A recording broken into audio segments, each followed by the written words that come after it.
couldn't believe it at first. Um, I heard that she was having health problems, but I don't think it was gonna be so bad. That I didn't think her health problems was so bad, and I had to check it somewhere else, like news or whatever, and it's true. And the moment I found out that yeah, it's true that Dolly passed, I cried. um, I made a stupid mistake when I was going home from work. I'm just driving home from work. I'm okay. Obviously, I'm okay. I'm safe in my home. and I have yeah. I was listening to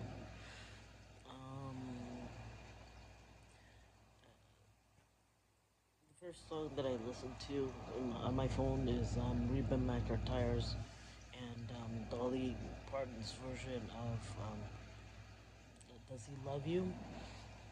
And so I'm okay with that. Cool, right, sing along, whatever.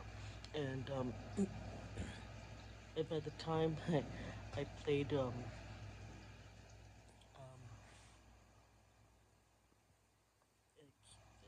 Kenny Rogers and Dolly's iconic onto the screen, I just I just bulked my eyes. I just cried my eyes out, and so I was I didn't think it was gonna hit me because I mean like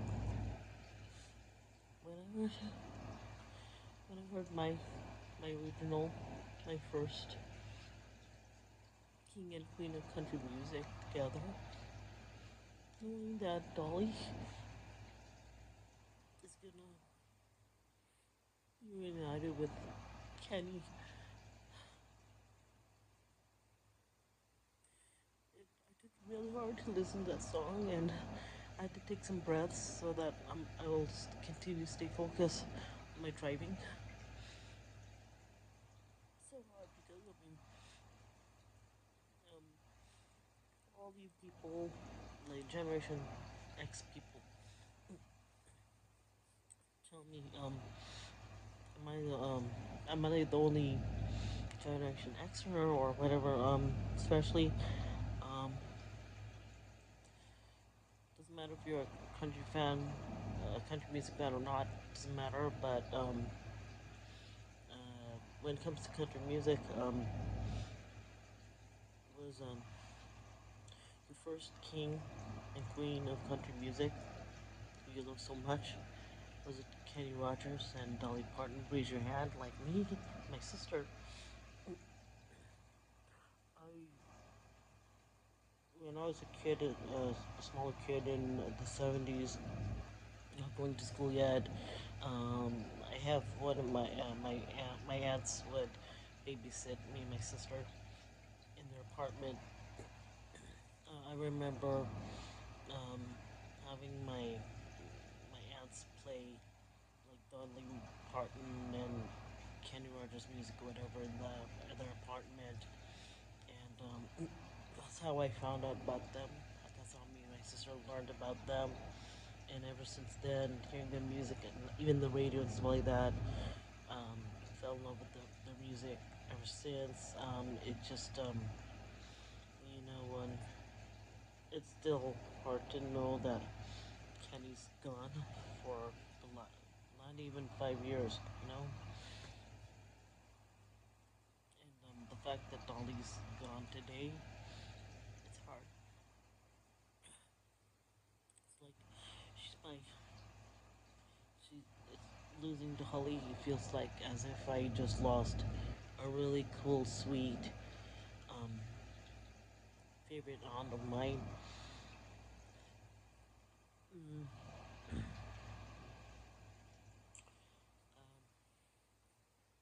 I've been hearing stories about her interviews, but even fans uh, um, about all of her not just musical accomplishments, but all these things she did for charity out of the kindness of her heart, and especially anything that's about um, literacy. And yeah, I learned that her father had was illiterate, and there she is. She used whatever money she made, and she used it for to help other people. She whatever she did, I don't. It is what it is. It's true.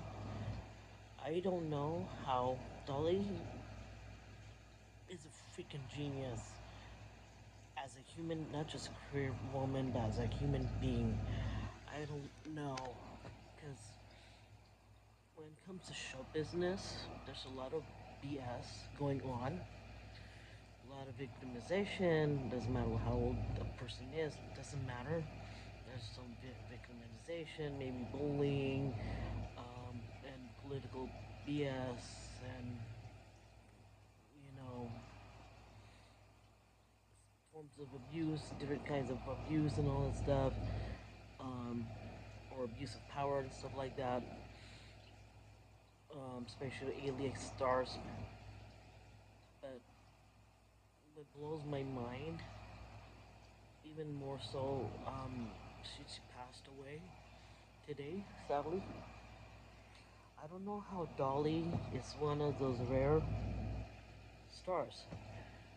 You know, how did she manage to stay grounded? How did she manage to succeed at both as a person and as a queer woman? How did she do that? And I'm sure there's more people like her, but she's very few people who can nail both as a human being and a you know she never let fame go to her head, or fame go to her success, or popularity ever go to her head. Never. And I don't know how she did it. And for as long as I continue to have a career in nursing, and then I'm doing this, I continue to sing, or as church choir, or here on social media. I'll post more videos um, that from that I made on my small videos with my covers of duet covers of um, some of Dolly's hits and stuff like that. I promise I'll do it before I sleep. Um, anyways, I'm yakking so many times right now. Hopefully, I'm not saying the same damn thing, but I just don't know how in the world she did it. And she's never a victim of anything in whatever's going on in Hollywood. She's never been not just a victim of any kind of abuse in Hollywood. Nobody messed with her and stuff like that. And she could have been so egotistical. It's so easy to be like that when she's that popular, you know. But she's not. She's not. How does she do all that stuff?